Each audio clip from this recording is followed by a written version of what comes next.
Okay, are we ready to get started, everyone?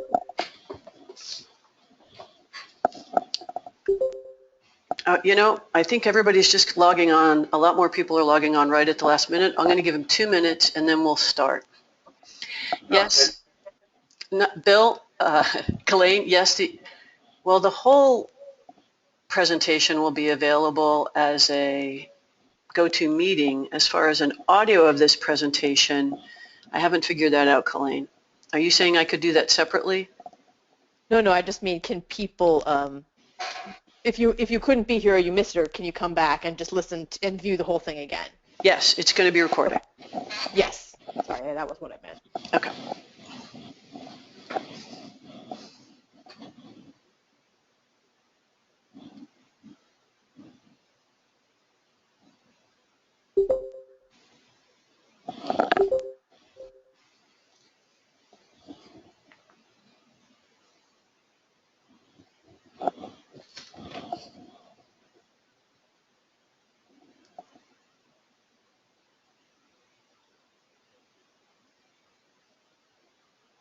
Okay. It's 12:01.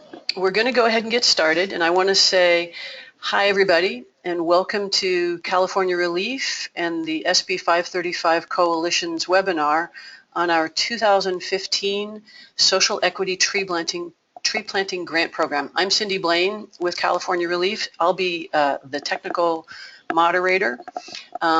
We're very excited to present this pass-through grant opportunity for nonprofits and community groups in California. As far as logistic details, before we get started, we are recording this webinar. And we will post the recording on our website within a week. And I think we're going to see if SB 535 Quad can also put it on their website.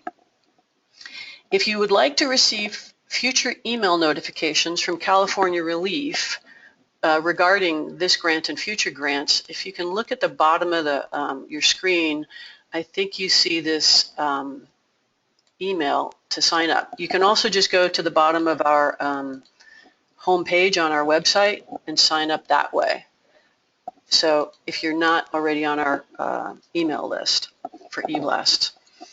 I have placed everybody on mute except the speakers, and we will do that until the end with the Q&A segment. So if you have any immediate concerns or issues, please use the chat box. You can also feel free to type in your questions at any time for them to be answered during the Q&A. We will also remove the mute feature at the end so you can ask questions the old-fashioned way. At this point, I would like to introduce Chuck Mills, the Director of Public Policy and Grants at California ReLeaf. Hi, everyone. Thanks for joining us this afternoon. We're really excited to be able to do this webinar with the 535 Coalition, provide a little more detail into the grants that we're going to be offering over the next several months through the California Climate Investments. And, we're going to be really respectful of everyone's time, keep this at a fairly good clip. As Cindy said, there'll be questions at the end. But, without further ado, I'm going to talk about our co-hosts and partners. Our partners on this grant, our co-hosts for this presentation, and certainly our partners at the Capitol in trying to make these funds a reality through the state budget process. I've been the 535 Coalition, the 4 leaders of the 535 Coalition, known as the 535 Quad, are listed here. And then joining us today, representing the 535 Quad and the Greenlining Institute, is Alvaro Sanchez. He's the Environmental Equity Director for Greenlining. He oversees the implementation of their greenhouse gas reduction fund, SB 535, how it's being implemented at the state level. Over 9 years of experience working on economic development and land use issues throughout California, and he has just been a tremendous resource for us through this last couple of years. We're really pleased to have him on and as a co-host today. And Alvaro, any opening comments? Not yet. I'll wait for my turn. Thanks, you, Chuck. Okay, and then also joining us today, she has been instrumental in helping us craft the GHG methodology, not only for our application, but also for your applications to this program as we move forward. Kelaine Ravdin. She's the owner and founder of Urban Ecos with a background in ecology and landscape architecture. Has pursued research in each of these fields as a Fulbright scholar in Berlin and with the U.S. Forest Service.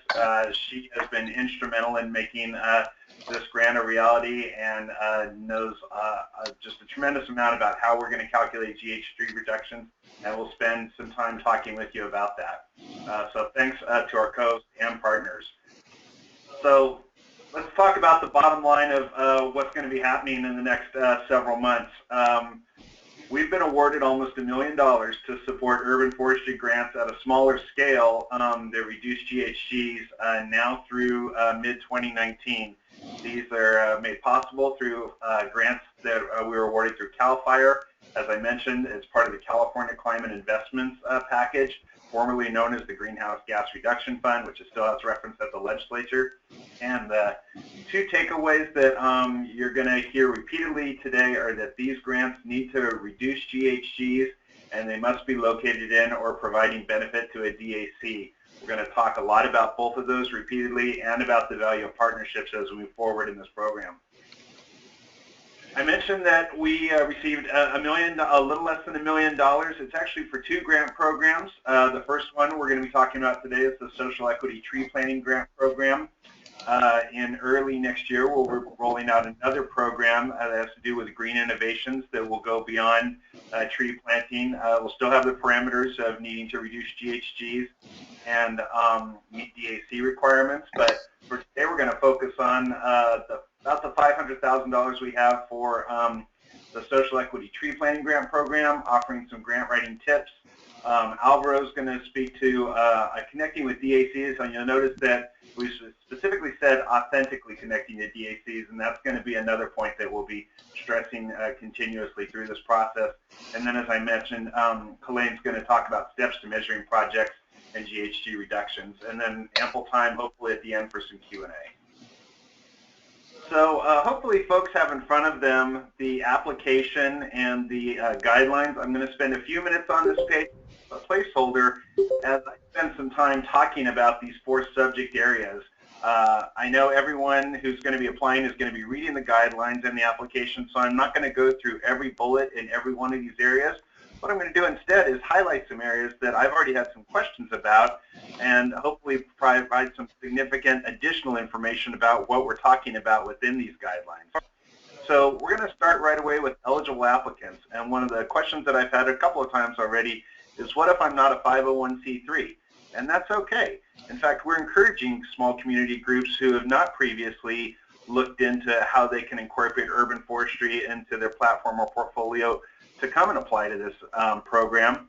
The only thing that we require is that if you're not an incorporated nonprofit organization, you should have an incorporated nonprofit organization, a 501c3, as your fiscal sponsor. And fiscal sponsorship is a relationship that's very easy to create between an existing 501c3 or a public agency like a city or county and your community group. There's usually a bit of overhead involved, in which we'll cover those costs, as we'll explain later. And the only other thing that I'll mention there is that we did note that nonprofits that were awarded funding under this specific program through CAL FIRE, there were about 10 of them, are ineligible to apply in this grant cycle. And I should stress, for this program, if you were awarded a Green Trees for Golden State application through CAL FIRE and you want to apply for the Green Innovations grant that'll be coming up in early winter next year, that's perfectly acceptable, and vice versa. And really, this is consistent with CAL FIRE's grant guidelines, and honestly, it's an opportunity for us to make sure that these smaller awards have maximum opportunity to go into these DAC areas. Eligible projects, again, I'm going to stress some of the questions that have come up to me over the last few weeks since we released these. All the following conditions must be met for a project to be eligible for a grant. We have about 8 or 9 of them. I'm really going to focus on about 4. The first being that trees planted and their location must be accurately recorded. This is new to our grant program. We've certainly asked for location of our trees before, but that has been in the context of an application could say we'll be planting several trees at multiple schools throughout the LA Unified School District. And that's been acceptable because we're going to need to be calculating the greenhouse gas reductions for these trees.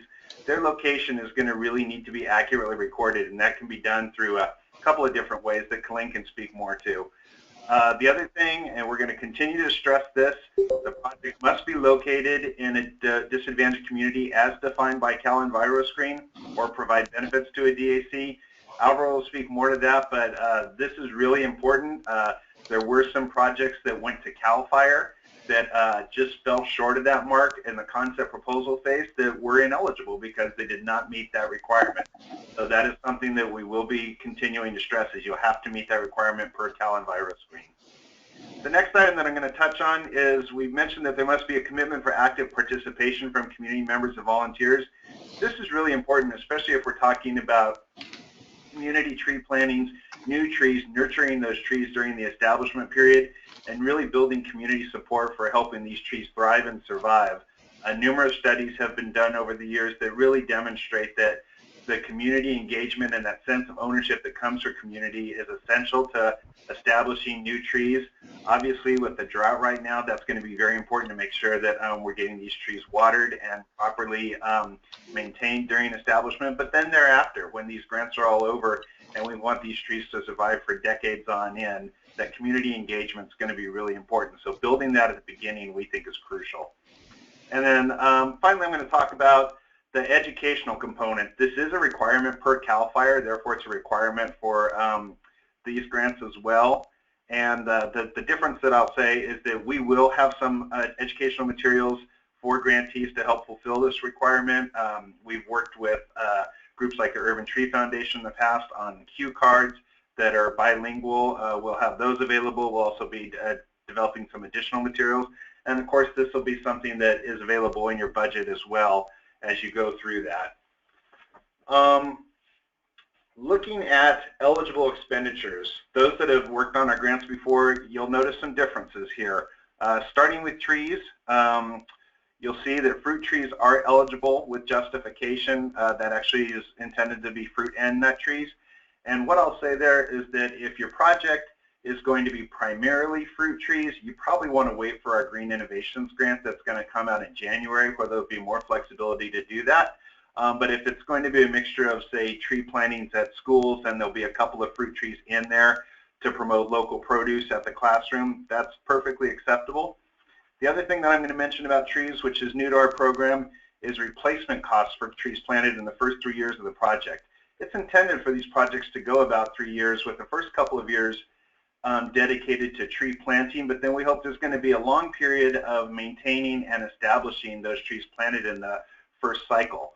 There will be some trees lost, either through vandalism, lack of watering, just a variety of things. And we want to make sure that there's replacements for those trees so that at the end we're maximizing the total value of the project to GHG reductions and meaningful benefit to disadvantaged communities. So that'll be something to keep in mind, not only when you're doing your budget, but when you're thinking about the trees you're planting. One other big difference that we're going to be embracing on this grant is differentiating an overhead between administrative costs and indirect costs.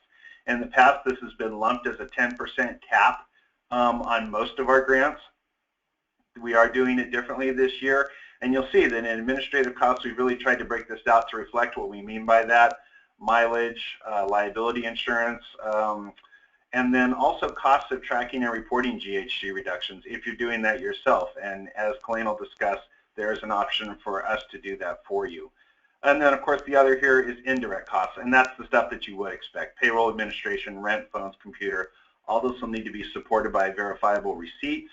And this is also where I talked about, if you have a fiscal sponsor, you as the applicant can forego your indirect cost budget, and instead, if the fiscal sponsor is charging you a fee, we can cover up to 10% of that cost on the total overall grant application. Next, you'll see staff and contractual labor. We're really excited about this. In tree planting grants in the past with state funds, we've been able to offer almost no funding for staff because those were bond dollars, and the restrictions did not allow for that. This year, we're really pleased to be able to say that a maximum of 40% of the total award can be applied to staff and salaries and contractual labor. That contractual labor will include concrete cuts, which I'll discuss in a moment, but this is a real opportunity, we hope, for being able to cover some of the costs that community groups will have in establishing their projects and getting into the field of urban forestry and covering some of those costs. And then, of course, the educational component I've already talked about. That's a requirement, but one of the things that you're going to hear, not only from Alvaro, but for us continuing throughout, is the value of partnerships in this project. And I will give you an example. I've already mentioned it. In the past, when we've applied for state funds, California ReLeaf has not always had partners at the state level. Our partners are grant recipients. This year, we thought it was very important to bring on partners that not only could help us with the GHGs like Kelaine, but of course also if we're talking about all projects going into disadvantaged communities, having a voice of those disadvantaged communities, and that's where Alvaro and his coalition of the 535 Quad has been so valuable. We're really pleased to have them as partners, and we want to see that go down to the local level as these grants are going out. And finally, something else that we have not traditionally been able to afford in our grants because they've been so small in the past is concrete removals. That's very much available, especially if we're going to be doing street trees. That's just a part of doing business, and you know, we will absolutely cover some of those costs. Finally, on the last subject here, eligible trees, we've really tried to provide a lot of resources and information while still finding a balance in terms of how much information by giving you resources for Select Tree, where you can look at eligible trees, what the water needs are of various trees. There's a website for that, and then tree planting standards and specifications. I think those are all going to be really valuable guides.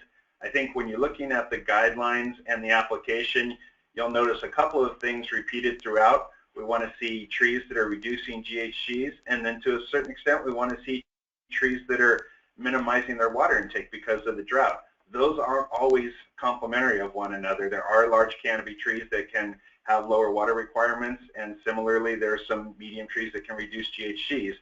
But I think these guides will really help you in terms of striking that balance moving forward. Okay, match. I want to spend a couple minutes on match. This is an important part of the budget. We are requiring a 25% match.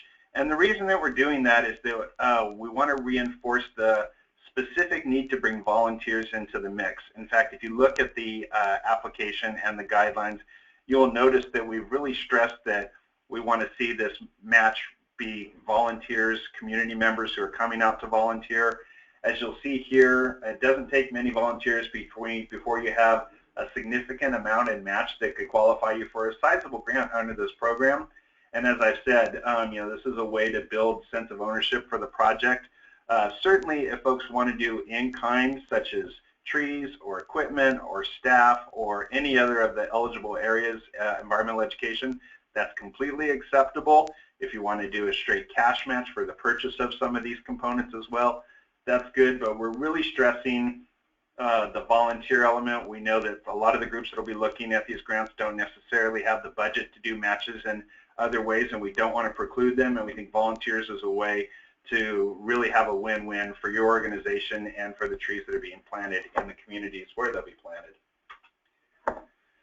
The next two pages, I really put, these are the only ones where I really went into depth in terms of copying off of our application and our guidelines, because I wanted to give everyone a sense of where we're really focusing priorities as we go through the scoring for these grants. This is the first time that we've done formal scoring of this nature, and we want to be fully transparent in terms of demonstrating where those points are going.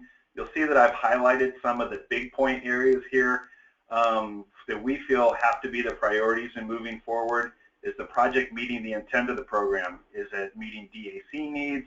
Is it reducing GHGs? Multiple co-benefits that are addressing community needs. That's really important as well. Of course, urban forestry has multiple co-benefits attached to it. You know, providing the narrative and demonstrating that on the application will be important. Can quality results be expected from the proposed methods and processes? Again, these are longer grants, really hoping for a strong success rate in the trees being planted and wanting to see how that's going to be demonstrated in your application moving forward.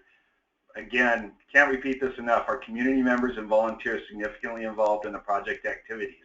And then this last one I highlighted, does the applicant have experience to carry out the scope of the work proposed? Of course we want you to be able to demonstrate your expertise in doing tree planting, but if this is a new area for you and this may be an area where you think you may not be as strong, we still very strongly encourage you to apply. That's what these grants are for, to allow small groups the opportunity to examine their ability to do tree planting and explore this field and bring these benefits to their community. And that's why if we go to the next page, you'll see that we've included several categories where we have bonus points or preferences as we're calling them. So let's say, for example, on that last question, if you have not had a lot of experience in urban forestry, but your project is located in a DAC, you've immediately earned back half of those points. And then if your project has a job training component for DAC residents, then you've earned all those points back. We'll be scoring on a 100-point scale, but it is technically feasible for a project to get 125 points. So there's opportunities to make up your scoring in this preferences category, which is detailed on the in the guidelines. Quick word about budgeting. As I said, we want these grants to go out for some time to maximize the opportunity for the trees to establish, be watered, maintained, and allow organizations to be reimbursed during that period. So plan for that. Again, community volunteers is really important. When I say don't skimp on match, of course, we want you to meet the minimum requirement, but if there's more that you're bringing to the project that goes above and beyond, please put that in. The state always loves to see leverage, and leveraging other resources against state dollars is very helpful. I mentioned the replacement trees. Don't forget the cost for those replacement trees when you're doing the application, because that'll come further down the line, approximately 2 to 3 years or 2.5 years after. Again, separate direct and indirect costs. This is new for our application, but we think this is going to be a benefit to the applicants. We've heard a lot about the need for more funds for overhead. Be mindful of maximums. That's 40% for the staff, 10% for indirect costs, and 20% for environmental education. And then lastly, at the end, be realistic. We want you putting the best project forward. We want to see the project that you want, not the project that we want to see. And that means being realistic in your expectations of your organization, of what you're going to be able to accomplish in this time frame. The budget's laid out in a way that very much allows for realistic expectations. And then finally, I'm going to close out here by just providing what I think are some tips to help folks as they move forward in their project. The first is read the guidelines in their entirety. We spent a lot of time both with the 535 quad, with Kelaine, with the review committee, drafting guidelines in an application that we think are very robust, that allow a lot of information in the appendices to help you put together your application. But the best application is going to come from reading all the guidelines and following all of the guides and proposals that we put in there. Again, I can't say this enough, creating partnerships for your project, that's really valuable. We're really going to be placing an emphasis on that.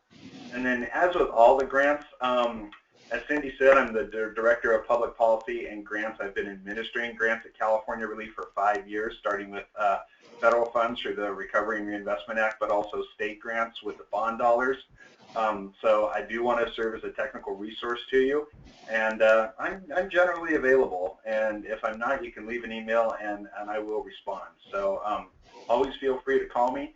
And I think with that, I wish everyone a happy Thanksgiving. I'm going to stop sharing my screen, and I believe we're going to be going next to Alvaro. Thank you, Chuck. And I am going to start sharing my screen, so bear with me for 1 second. My name is Alvaro Sanchez. I'm the Environmental Equity Director at the Greenlining Institute, and I'm happy to be participating in this webinar, and even more excited to be partnering with California ReLeaf on getting these pass-through grants out, to needy communities in the state. The Greenlining Institute is a policy, advocacy, research, and coalition building organization. We're based in Berkeley, and for many years now we've been working to create economic opportunity in low-income neighborhoods and neighborhoods with people of color. a way to combat and fight against redlining. So therefore, we are the Greenlining Institute, and we have been doing work on environmental equity issues for a number of years now. And in many ways, the way that we came to this work, specifically to the urban forestry work that we're doing with California ReLeaf, is through our support of SB 535. We did this through the SB 535 Coalition, which at this point is a grouping of over 300 organizations that signed up to support SB 535 and have remained together to track implementation of these investments, these climate investments. And our way to track the implementation is through working through program committees, which you see on the screen. We established really 4 program committees that track the way that the state is investing its climate funds. And I manage the Urban Forestry Program Committee. If you would like to participate in the Urban Forestry Committee, I encourage you to contact me after the webinar, and we can talk about what that means for your organization. But as it relates to the webinar today, it's through the Urban Forestry Program Committee that we've been able to find some of the gaps in the way that the state is implementing their program, and have really strived to partner with California ReLeaf to create the type of program that addresses those gaps and also provides the best benefits to disadvantaged communities.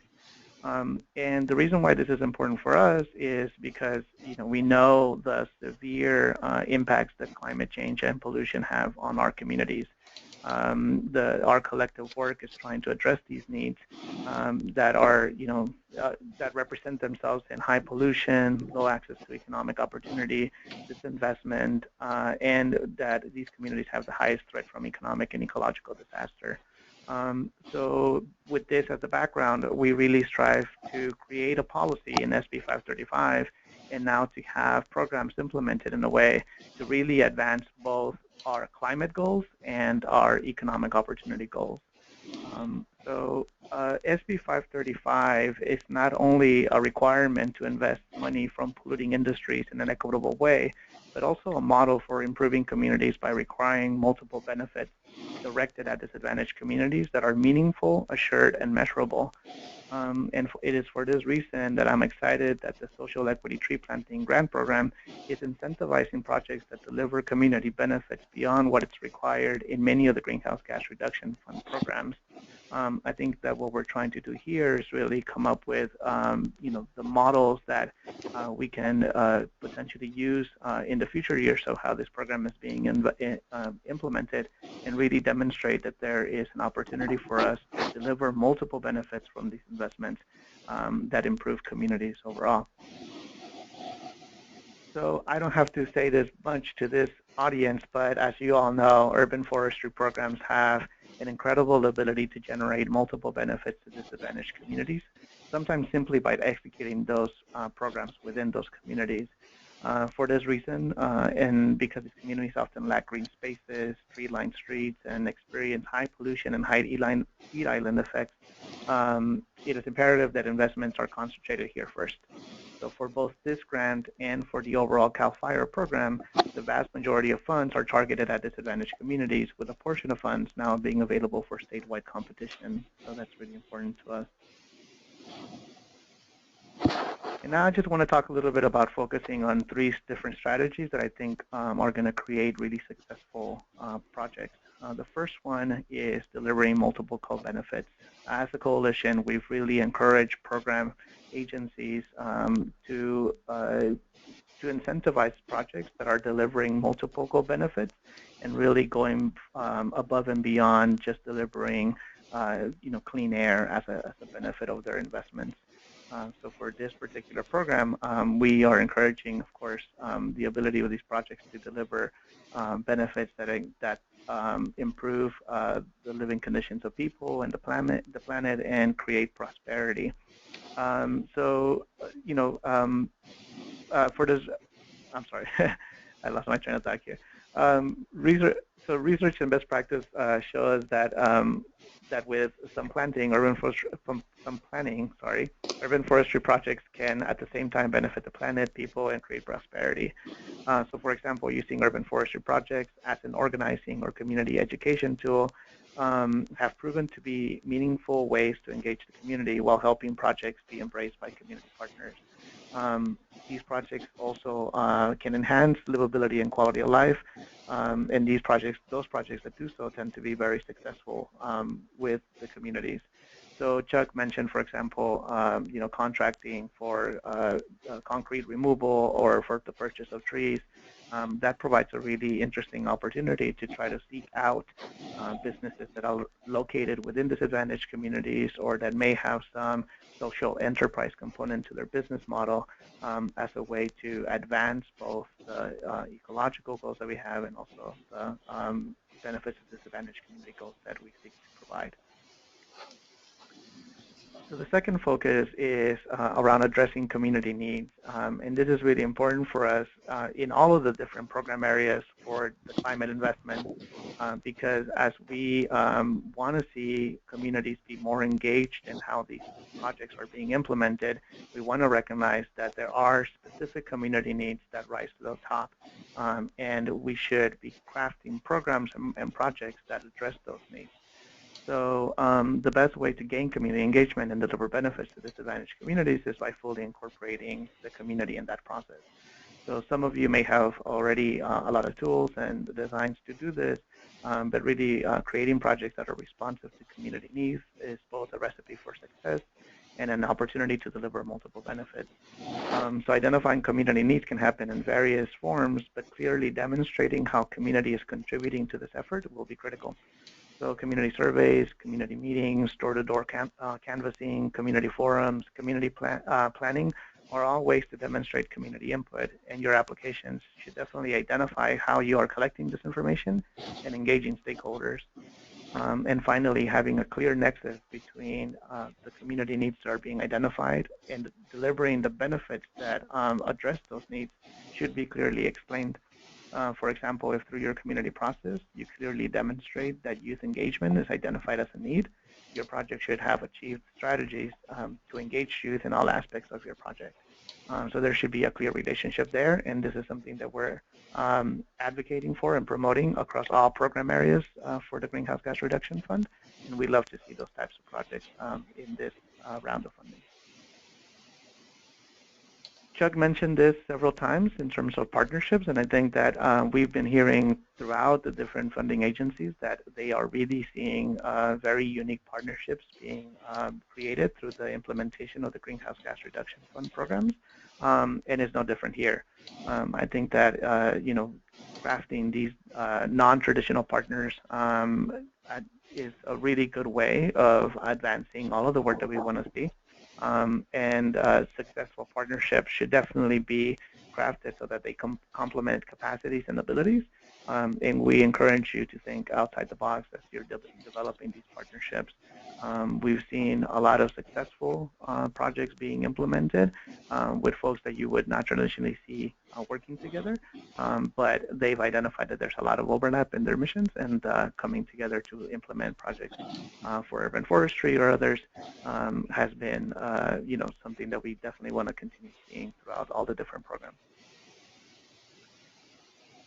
So just quickly to give you a sense of kind of what some of these projects might look like on the ground, I just wanted to mention a couple of projects that I think bring the different components that I'm lifting in my presentation, to bear in communities. So Koreatown Youth and Community Center is definitely implementing a program that involves community members by really like a door-to-door canvassing, almost community organizing model, in which they're bringing the needs and concerns of stakeholders, to be addressed by the projects that they're implementing. So their project, while it's about increasing tree canopy, is really engaging community members, at the ground level to be able to figure out what are the barriers for folks to want to have a tree planted in front of their property, but also as a way to engage them in a longer, broader conversation about what their investment means for their community. So that's a really great model. And on the other side, you see the LA Conservation Corps, who partner with the LA Bureau of Sanitation on some of the work that's done for the South LA Wetlands Park. So this provides workforce training opportunities for the members of the Corps, and obviously is providing the implementation and, in this case, the operations and maintenance work that's required to maintain this park in South Los Angeles. So I think these are two examples of the types of projects that we would love to see through the rollout of this funding. So just as a quick recap, I think in terms of addressing the needs of disadvantaged communities, where we want to see is that sweet spot that addresses both the multiple co-benefits, addressing community needs, and exploring partnerships to be able to deliver that. As Chuck mentioned in the scoring criteria, I think all of these points would provide you with enough, points to really craft a very competitive project. And I think that all of these combined really advance the goals that we want to see achieved in disadvantaged communities. So this is, I think, one of the things that we'll definitely be looking towards in terms of the applications and how they address these multiple issues. And while we know that the funding for these grants are limited, I think that having great case studies and models and projects that are able to achieve these multiple goals will not only provide the type of support and embracement of this type of strategy, but it will show other agencies that these types of projects are able to create the benefits that we want to see across all of the different funding programs. So that's going to be it for me now. Definitely want to leave time for Q&A, but if you have any questions or you want to get in contact with me, please feel free to shoot me an email. And I encourage everyone to visit our website, upliftcalifornia.org, where we highlight some of the investments and how they're delivering multiple benefits to disadvantaged communities. And as a way for you to get more information about what the SB 535 Coalition really is seeking to do. But at this point, I'll leave it here, and I'll pass it on to our next presenter. Thanks, Alvaro, and thanks everybody for joining us at lunch. Let me see if I've got this. Come on. Can you see my screen? Yes. Okay, thanks. So I'm just going to dive right in so we don't end up taking too much time. I've got three things to talk about. So first thing is, so my role here is to talk to you about greenhouse gases and how, first, how you can plan a project that is as successful as possible from the greenhouse gas side of things.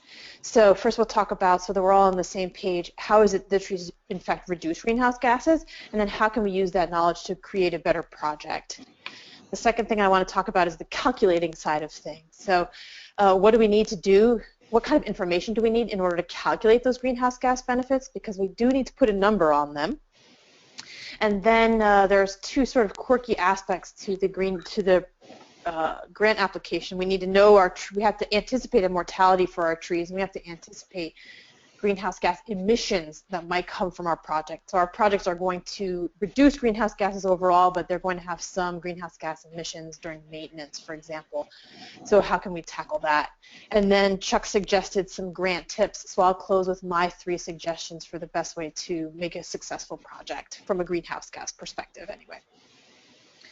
So how do trees reduce greenhouse gases? There's two major ways. The first is we either call it sequestration or storage. They store that carbon dioxide or those greenhouse gases in their trees. So they pull greenhouse gases out of the atmosphere, specifically carbon dioxide. So they pull CO2 out of the atmosphere and they transform it into tree matter, into trunks, branches, leaves, roots. They also help pull it into the soil, which is a very important aspect of greenhouse gas reductions.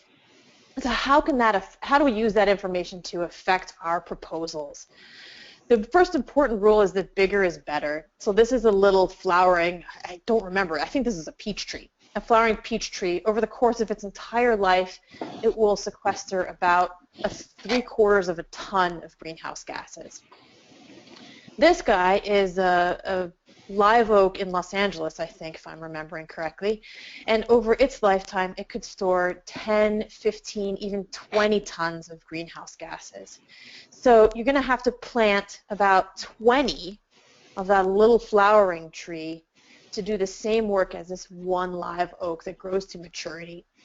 This doesn't mean you can't design a good project around tree orchards. It just means you should expect that you're going to have to plant a lot more trees to end up with the same benefit. And one thing Chuck didn't mention that I think might be helpful when you're thinking about this is California ReLeaf got this big grant from CAL FIRE. And in doing so, they promised essentially that they would offset a certain amount of greenhouse gases. And I don't remember what the total number was.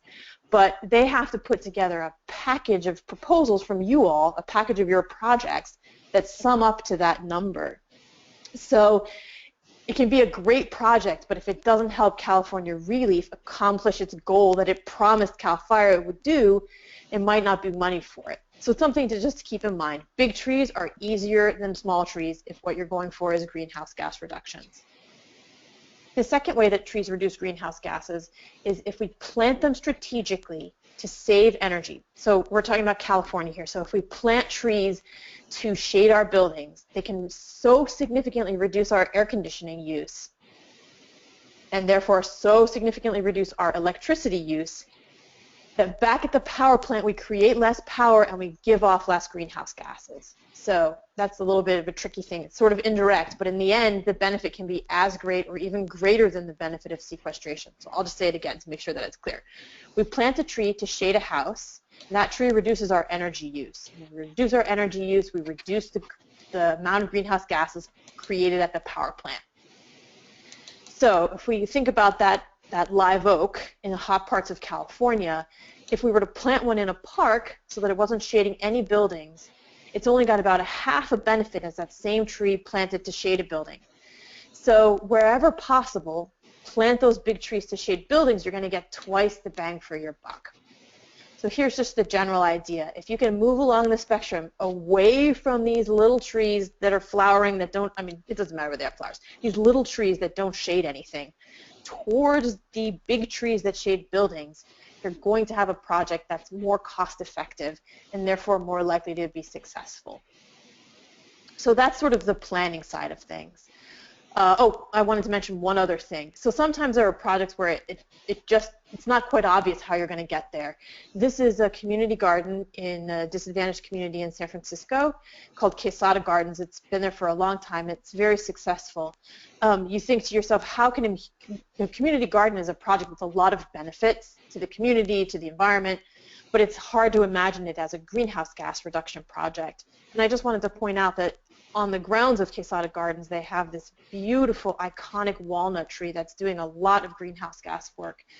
So I'm saying on the perimeter, on the margins of your project, if you can fit big trees, you can go a long way towards getting to that goal of the highest greenhouse gas reductions that you possibly can. So wherever it's possible to fit a big tree, I suggest that you do so. So think of it like that. All right, so the calculating side of things. You've got your project planned. You know how many trees you're going to plant. In order to apply for this grant, you also need to know where they are. So one of the requirements is a map that indicates the tree locations and the species that you're going to be planting. So you have two choices for doing the calculations. One is you can do them on your own. And if you're going to do that, then my suggestion is you go to this website that I've listed here and listen to the webinar. I put it on. It was this time last year. It took me more than an hour to explain it. So there was definitely no time inside the constraints of this webinar to talk about that. But the slides are there, the audio is there, everything is there to help you figure out how to do it.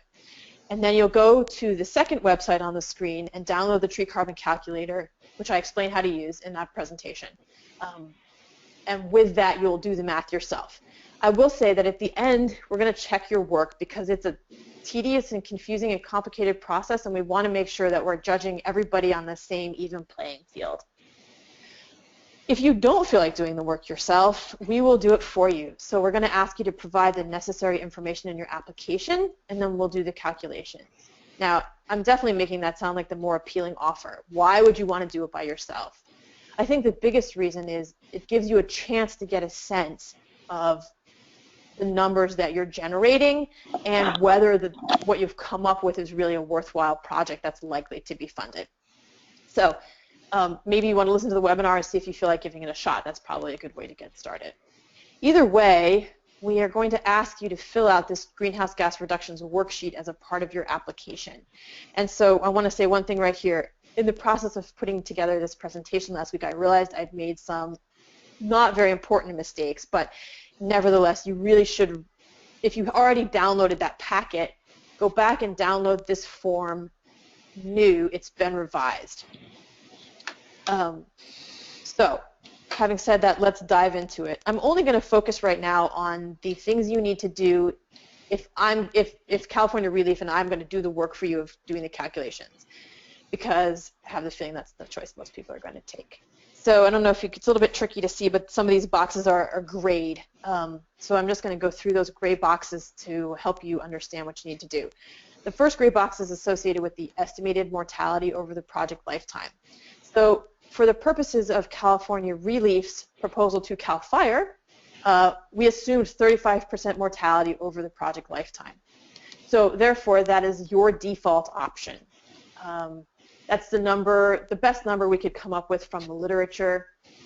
So I think it's fairly conservative and it's a reasonable guess. If you think that you could do better than 35% mortality over the next 40 years, feel free to give us a different number. We just need some justification. So for instance, if your projects over the past 20 years, if you have a history of projects and you've been more successful than that, that would be obviously a great basis. Otherwise, we're going to use 35% as the assumption. Similarly, estimating the greenhouse gas emissions due to the project work is very difficult. We chose this number also from the literature. This is associated with the trucks you need to drive the trees to the site, the trucks you might need to drive water around for the first couple of years, the chippers and mulchers and things like that as the trees age and limbs fall off and need to be dealt with, pruning and all of those things. So 8% is the default assumption there. Again, if you have access to a better number than that, we are happy to hear it, but we just need some justification for it, and that would go in the narrative of your application. The next, actually, I have made little boxes.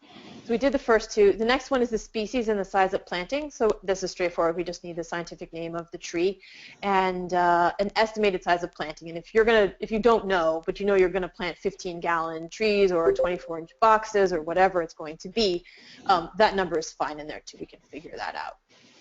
And finally, the most complicated part is the question of whether or not it's a shade tree. So that was that second benefit. If we're planting a tree to shade a building and we're going to be able to reduce electricity use, we definitely want to track that because that benefit could be as big as the sequestration benefit. So understanding how that works is a little complicated, so I made there are two aspects of it. There's the direction that the tree lies from the building, and there's the distance from the tree to the building.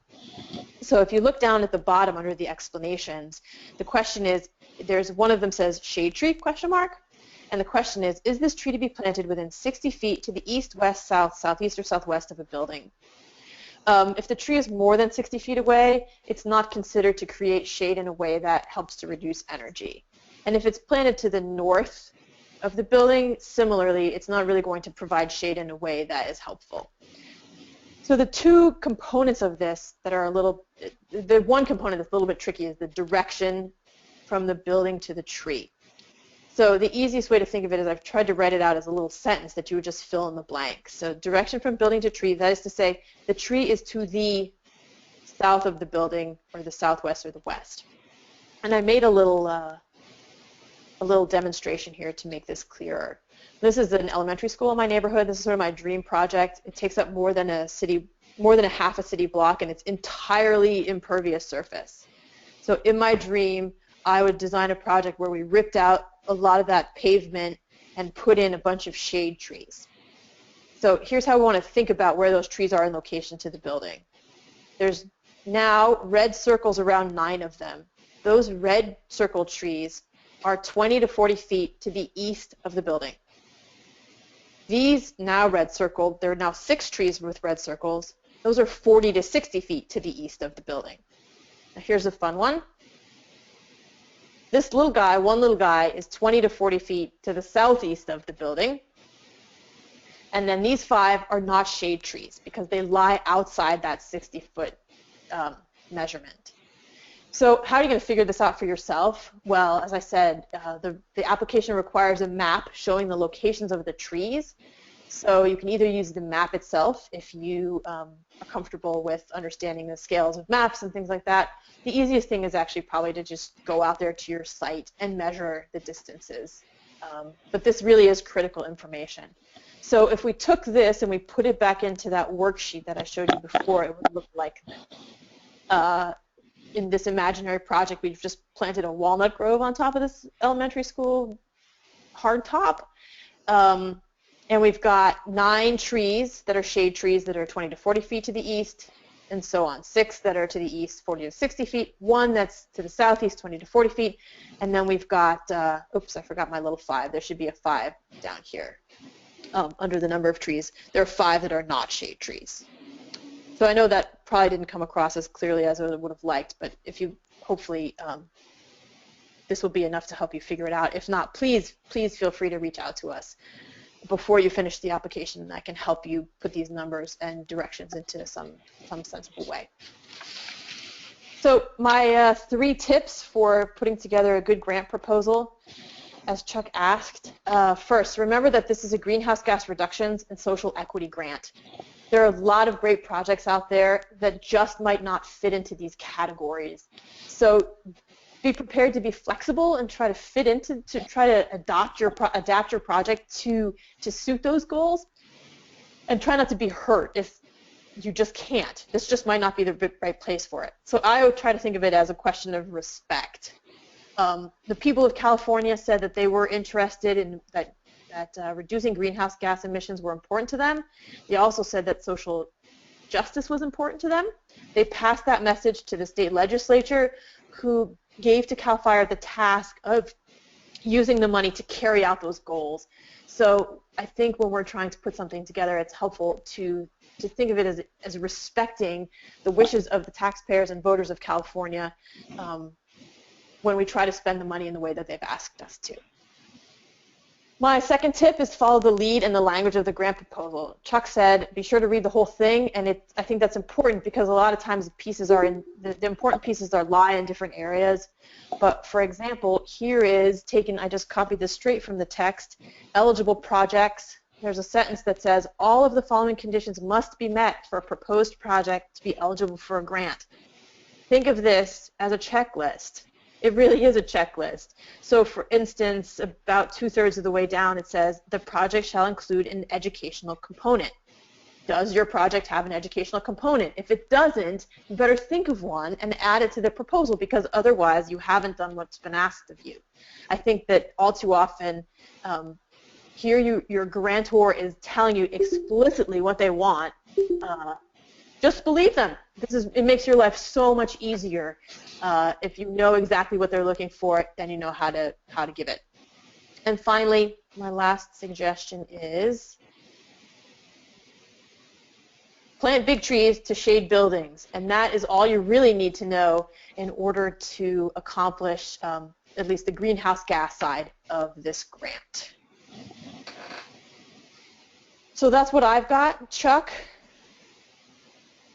Do I need to stop showing my screen? Yeah, and I'll put Chuck on. Okay.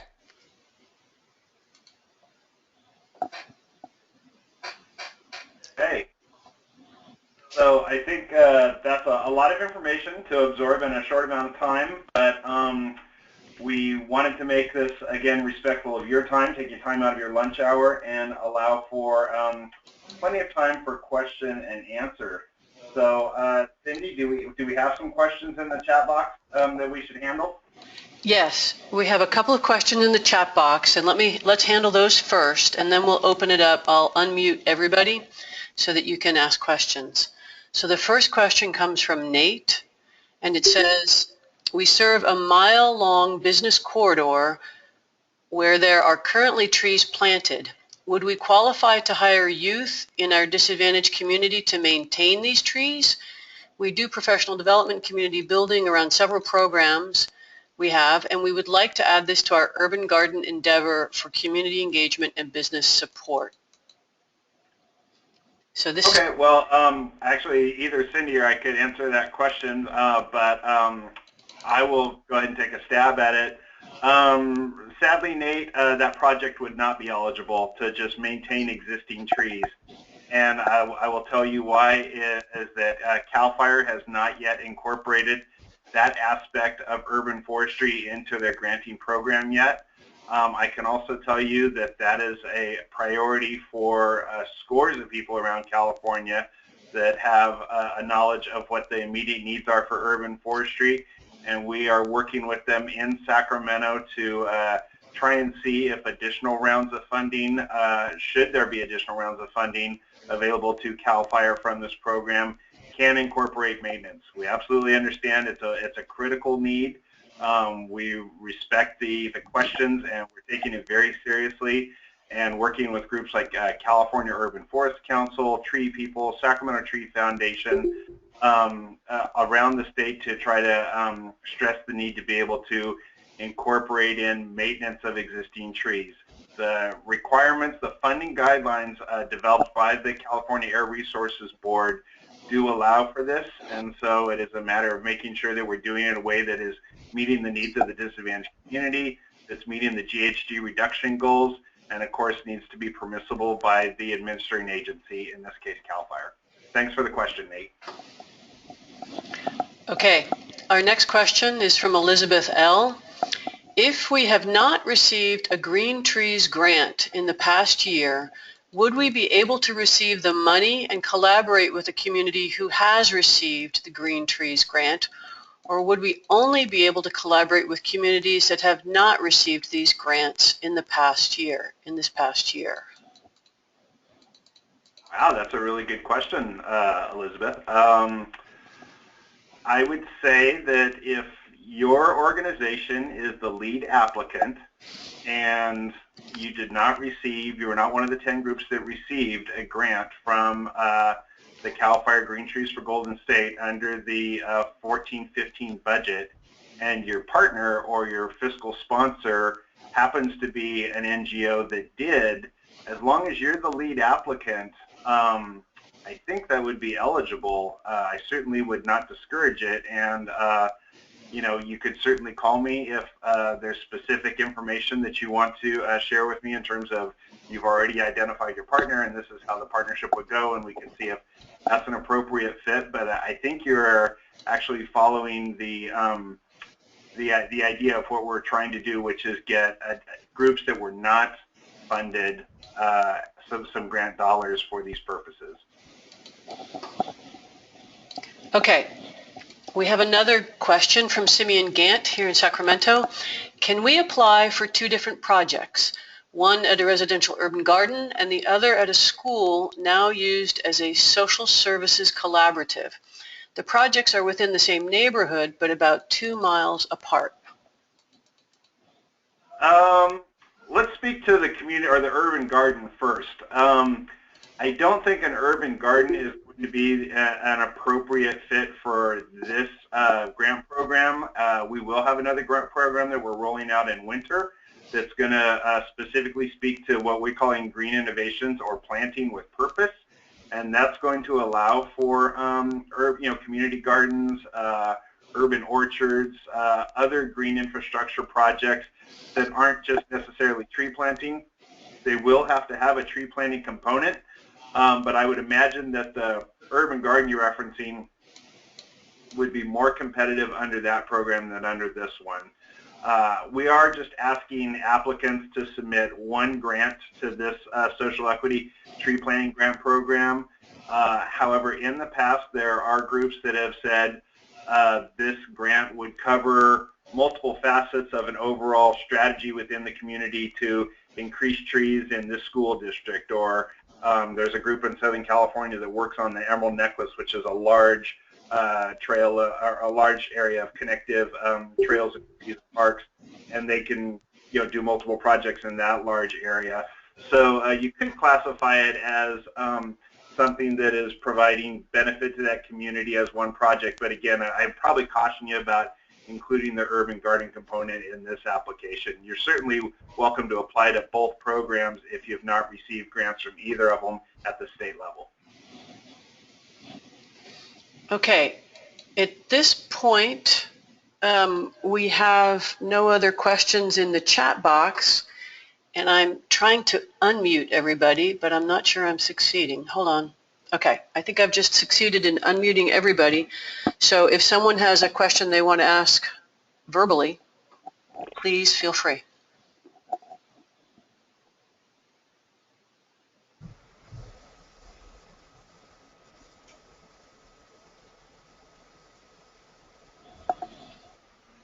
Okay, I don't hear anybody asking any questions, or at least not ready with your questions right now. So with that, oh, who's that? Hello? Yes? Hello, this is Stephen Prey calling from El Cerrito, California. Go right ahead. And I was locked out of the webinar. It said that it was full, so I'm attending by telephone. And excuse me if I'm asking a question that's already been addressed, but I'm wondering if the economic disadvantaged areas have been redefined since the, or I'm sorry, don't quite have that phrase down. The community of the challenge communities, if that definition has been at all modified since the last year's grant. Alvaro, would you like to field this one? Sure, thank you. So the disadvantaged communities, as defined by the state through Cal Screen 2.0, have not been redrawn since they were established a year ago. And while I mentioned during my presentation that a lot of the funds from CAL FIRE and from this grant are directed at those disadvantaged communities, I do believe that there is a percentage of the funds that are available for statewide competition, which would not be locked into those communities. So there's a little bit more flexibility this time with the funding, but the communities themselves, as defined by the state, have not been redefined. And this is Chuck. I just need to make one point of clarification because the 535 Coalition and California ReLeaf have been working very hard on this. And what Alvaro is referencing is that there was a proposal in the May revise, the governor's revised budget for the 15-16 fiscal year that would in fact allow for additional funds coming to CAL FIRE's program to be split between more dollars going into disadvantaged communities, but then a portion set aside for statewide competition.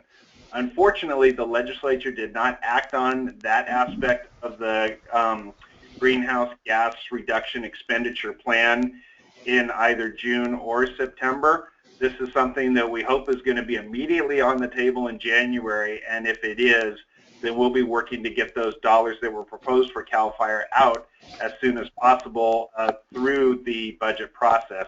And that's where you'll see some opportunities for statewide competition. So that is on the table. The 535 Coalition's been instrumental in helping make that happen. But for the purposes of this grant for this year, it will be the DACs as defined by Cal Enviro Screen.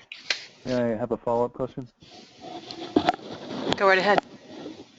The follow-up question then is, in our lowest, within our city boundaries, I believe the lowest is the 71 to 80%. I'm not sure what, I'm not looking at the map, but it's also in a high pollution area. Do the two factors with a diesel of greater than 60 to 70 and a pollution burden of greater than 50 to 60, do those factors influence the award of the grant and offset at all the the disadvantaged community factor. I understand that there's two factors working here, the disadvantaged community and the greenhouse gas sequestration. Well, you're correct in that those are the three primary elements are planting trees, reducing greenhouse gases, providing authentic community benefits to disadvantaged communities as defined by Cal Enviro Screen.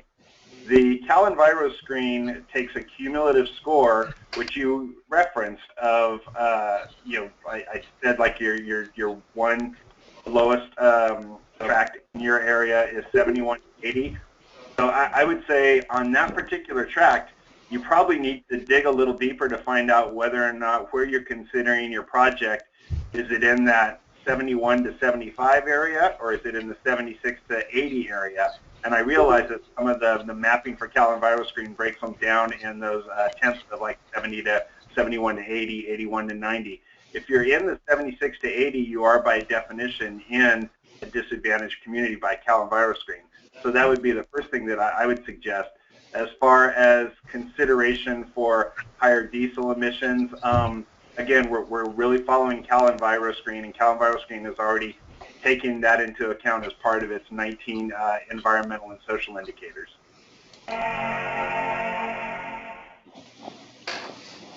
Okay. Thank you very much for your question, Stephen. Are there any other questions that people would like to ask verbally?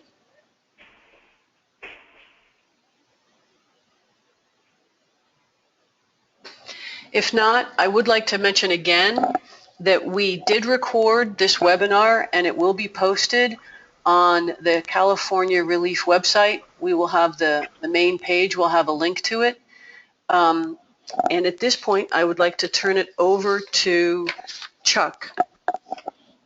Well, I just want to say thanks to everyone for turning out today, and we really enjoyed having the opportunity to tell you a little bit more about this grant program. Like I said, we're really excited about it. We're really excited to be working with partners like Alvaro and Kelaine.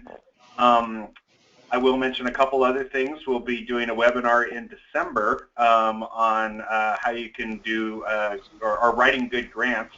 Kelaine will actually be joining us for that again, as well as Brian Kemp from the Urban Tree Foundation. Later on today, first for us, at least California ReLeaf, we had our grant guidelines and application translated into Spanish, and we'll be posting those on our website.